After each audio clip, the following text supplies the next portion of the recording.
中心思想就是台湾的整体利益嘛，人民的最大福祉。澄清跟中共关系，但柯文哲两岸立场说不明，让馆长陈之汉直言非常失望，还说原本在他心目中100分的柯文哲，剩下不到60分。柯文哲幕僚赶紧救火。我昨天做完直播，幕僚团队马上打电话来。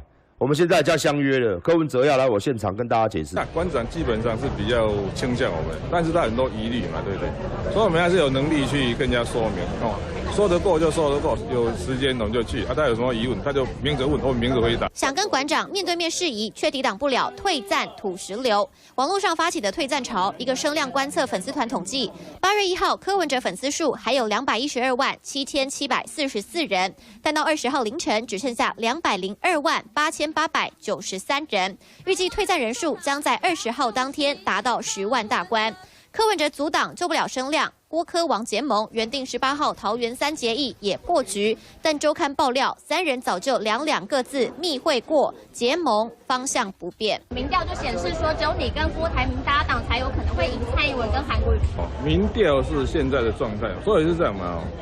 民调也是它也是一个动态平衡，到现在的状况啊。但是你有你努力的期望的目标嘛？